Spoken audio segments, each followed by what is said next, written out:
வக்ரதுண்ட மகாகாய சூரியகோடி சமப்பிரப நிர்விக்னம் குருமே தேவம் சர்வகாரியேஷு சர்வதா சதாசிவ சமாரம்பாம் சங்கராச்சாரிய மத்தியமாம் அஸ்மத்தாச்சாரிய பர்யந்தாம் வந்தே குரு பரம்பராம்.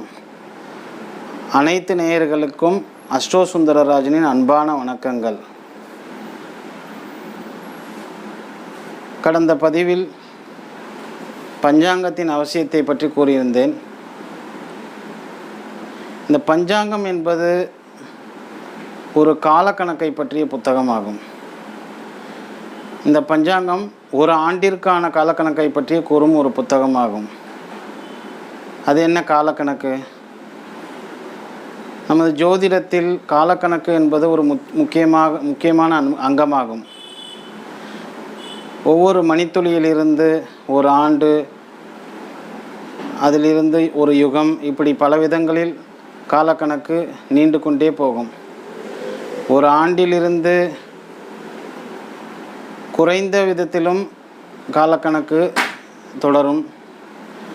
ஒரு ஆண்டிலிருந்து அதிக அளவில், அதாவது இன்க்ரிமெண்டல் ஆர்டரிலும் காலக்கணக்கு தொடரும். இந்த காலக்கணக்கு என்பது ஏன் முக்கியமானது? நாம் ஏதாவது ஒரு அஃபிடவிட் எழுதும்போது பார்த்தோம் என்றால், அந்த பத்திரத்தில் நாம் இந்த பத்திரத்தை எங்கு எழுதினோம், எங்கு வாங்கினோம், எந்த தேதியில் எழுதினோம், இது யாரால் எழுதப்பட்டது, இது போன்ற விவரங்கள் எல்லாம் இருக்கும். அதே போன்றுதான் இந்த காலக்கணக்கு உபயோகிக்கப்படுகிறது. நாம் பூஜை செய்யும்போது பார்த்திருப்போம், சங்கல்பம் செய்வோம். இந்த சங்கல்பத்தில் மமோபாத்த சமஸ்த துரிதக்ஷேத்வாராக ஸ்ரீ பரமேஸ்வர பிரீத்தியர்த்தம் சுபே சோபனே முகூர்த்தே ஆத்ய பிரம்மணே த்விதீய பரார்த்தே ஸ்வேதவராக கல்பே வைவஸ்வத மன்வந்தரே அஷ்டாவிம்சதி தமே கலியுகே ஜம்புத்வீபே பாரதவர்ஷே பரதக்கண்டே மேரோகோ தக்ஷிணே பார்ஸ்வே சகாப்தே அஸ்மின் வர்தமானே வியாபகாரிகே பிரபவாதி ஷஷ்டியாக சம்வத்சராணாம் மத்தியே விகாரி நாம சம்வத்சரே, இப்படியாக சங்கல்பம் செய்வோம். இந்த சங்கல்பத்தில் கூறப்பட்டுள்ளது எதுவுமே ஒரு மந்திரம் கிடையாது.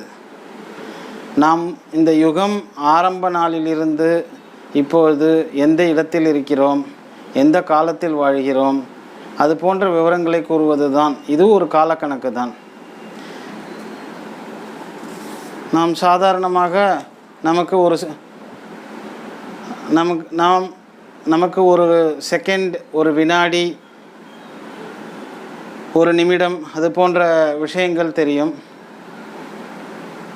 60 வினாடி என்பது ஒரு நிமிடம், 60 நிமிடம் என்பது ஒரு மணி, இது எல்லோருக்கும் தெரியும். அதே போல் 24 நிமிடங்கள் ஒரு நாழிகை, 2.5 நாழிகை ஒரு மணி, 60 நாழிகை ஒரு நாள், 24 ஹோரைகள் ஒரு நாள். நாம் இப்போது உபயோகிக்கிறோம் அல்லவா, ஆங்கிலத்தில் ஹவர் என்னும் மணியை குறிக்கும் வார்த்தை, அது ஜோதிடத்தில் ஹோரா என்ற வார்த்தையிலிருந்து வந்தது தான். இந்த ஹோரா என்பதும் காலக்கணக்கை சேர்ந்தது தான். 24 மணி நேரம் ஒரு நாள், 24 ஹோரைகள் ஒரு நாள், 60 நாழிகைகள் ஒரு நாள், 7 நாட்கள் ஒரு வாரம், 4 வாரங்கள் ஒரு மாதம், 12 மாதங்கள் ஒரு வருடம், 365 நாட்கள் ஒரு வருடம். இதில் 360 நாட்களை சாந்திரமான வருடம் என்றும் 365 நாட்களை சௌரமான வருடம் என்றும் குறிப்பிடுகிறோம். இது இன்னும் நீண்டு கொண்டே போகும்.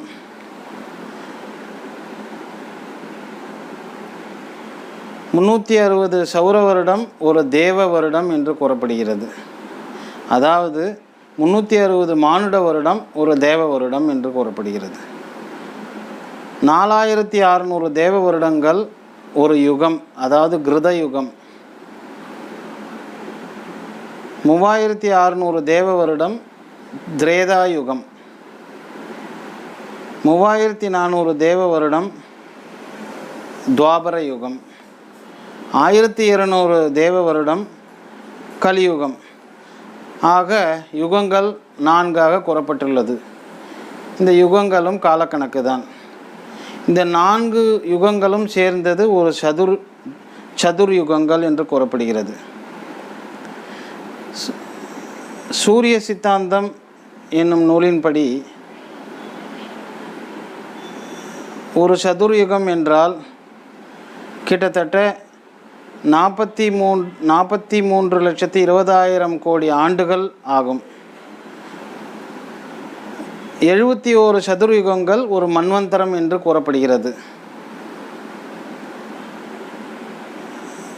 14 மன்வந்தரங்கள் ஒரு கல்பம்.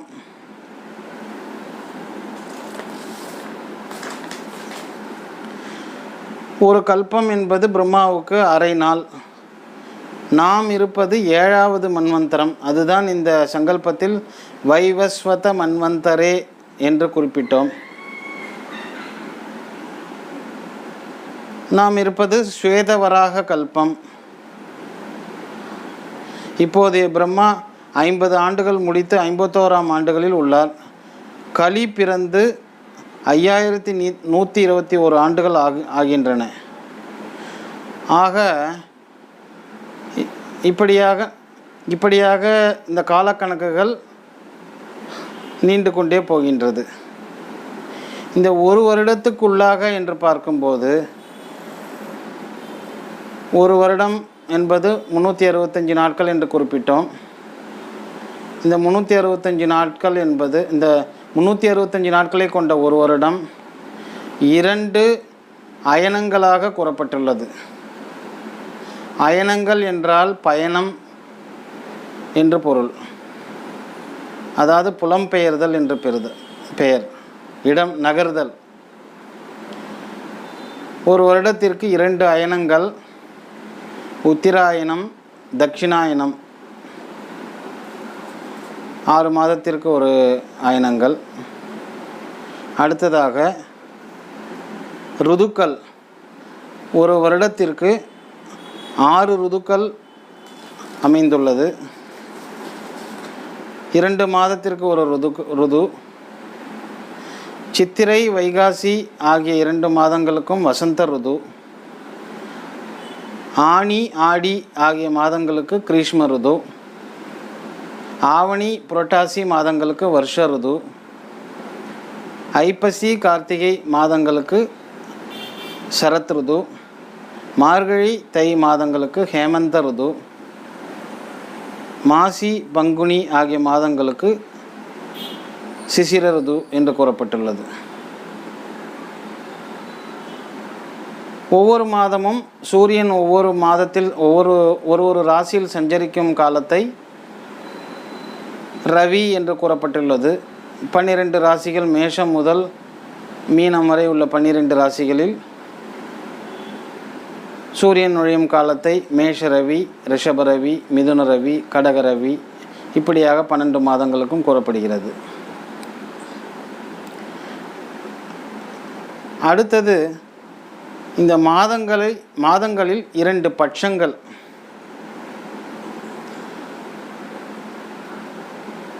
இரண்டு பட்சங்கள் என்று பார்த்தோம் என்றால் நாம் வளர்பிறை, தேய்பிறை என்று சொல்கிறோம். அதனை கிருஷ்ணபட்சம், சுக்லபட்சம் என்று கூறுவார்கள்.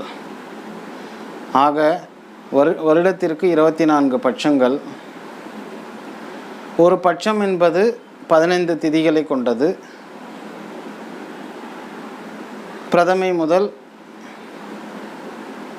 அமாவாசை அல்லது பௌர்ணமி வரை உள்ள 15 திதிகளை ஒரு பட்சம் என்று கூறுகிறோம். இன்னும் பிரித்து பார்த்தால் 4 வாரங்கள் கொண்டது ஒரு மாதம் ஆகிறது. ஒரு வாரம் என்பது 7 நாட்கள். 7 நாட்கள் ஞாயிறு, திங்கள், செவ்வாய், புதன், வியாழன், வெள்ளி, சனி, இப்படியாக 7 நாட்கள் கூறப்பட்டுள்ளது. ஆக இப்படி காலக்கணக்கில் குறைந்த அளவிலும் அதிக அளவிலும் கூறப்பட்டுள்ளது. நம் பஞ்சாங்கத்தில் ஒரு வருடத்திற்குள்ளான காலங்கள் மாறிக்கொண்டே இருக்கும். எனவே தான் வருடத்திற்கு ஒரு முறை வாங்கும் பஞ்சாங்கத்தை நாம் தினசரி பார்த்து கொண்டே இருக்க வேண்டும். இந்த திதிகள், கரணங்கள், யோகங்கள், வாரங்கள், நட்சத்திரங்கள் இதெல்லாம் சூரியனுக்கும் சந்திரனுக்கும் உள்ள இடைவெளி, அதாவது சூரியன் சந்திரனுடைய பயணத்தை முன்வைத்து அதனுடைய மாற்றம் ஏற்பட்டு கொண்டே இருக்கும். இந்த காலக்கணக்கில் இன்று நாம் பார்க்க இருப்பது அயனங்கள். இந்த அயனங்கள் என்பது சூரியனின் பயணத்தை கொண்டு குறிப்பிடப்பட்டுள்ளது. சூரியன் ஒரு மாதத்திலும் ஒரு ராசியில் சஞ்சரிக்கும் காலத்தை வைத்து உத்திராயணம், தட்சிணாயனம் என்று பிரித்து கூறப்பட்டுள்ளது. இந்த உத்திராயண காலம் என்பது தை மாதத்திலிருந்து ஆரம்பிக்கிறது, அதாவது மகர மாதத்திலிருந்து ஆரம்பிக்கிறது. தை, மாசி, பங்குனி, சித்திரை, வைகாசி, ஆனி, இந்த 6 மாதங்களை கொண்டது உத்திராயணம். அதே போல் ஆடி, ஆவணி, புரட்டாசி, ஐப்பசி, கார்த்திகை, மார்கழி, இந்த 6 மாதங்களும் தட்சிணாயனம் என்று கூறப்படுகிறது. உத்திராயணம் என்பது தேவர்களின் பகல் பொழுதாக கூறப்படுகிறது. தட்சிணாயனம் என்பது தேவர்களின் இரவு பொழுது. சூரியன் பகலில் ஒளி பொருந்திய தெய்வமாக விளங்குவதால் உத்திராயண காலத்தில் சூரியனுக்கு பலம் அதிகம்.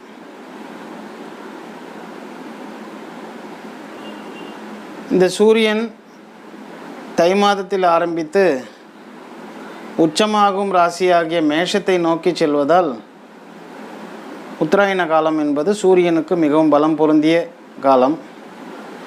அதே போல் ஆடி மாதத்திலிருந்து நீச்சமடையும் ராசியாக துலா ராசியை நோக்கி செல்வதால் சூரியனுக்கு தட்சிணாயனம் ஒரு பலமற்ற காலமாக கருதப்படுகிறது.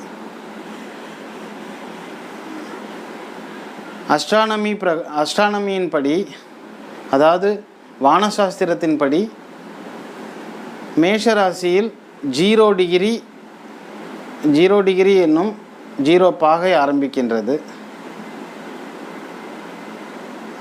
மேஷராசியிலிருந்து சரியாக 180வது பாகையில் துளாராசி அமைகிறது.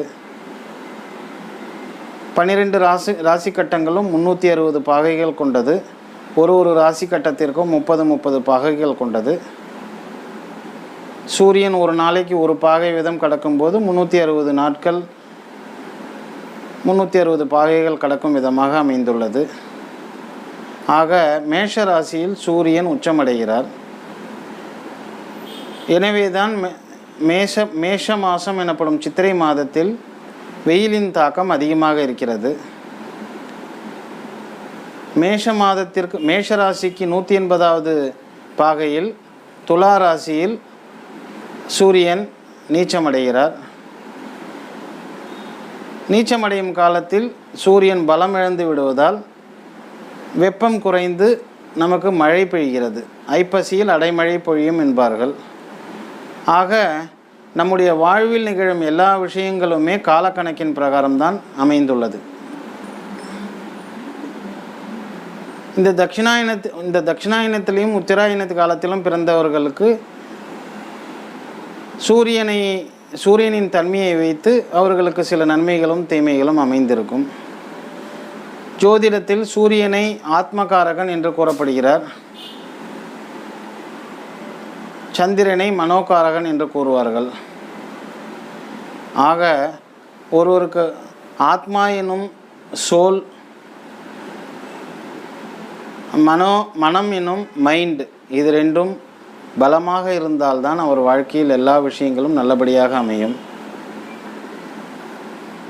இந்த ஆத்மகாரகனின் பலத்தை வைத்து பார்க்கும்போது தை மாதத்திலிருந்து ஆனி மாதத்திற்குள்ளான உத்தராயண காலம் தேவர்களின் பகல் பொழுதாக இருப்பதனால் இந்த காலகட்டத்தில் பிறந்தவர்களுக்கு இயற்கையாகவே ஒரு ஆத்மபலம் பொருந்தியவராக இருப்பார்கள். அவர்கள் எல்லா விஷயங்களிலும் சுறுசுறுப்பாக இருப்பார்கள்.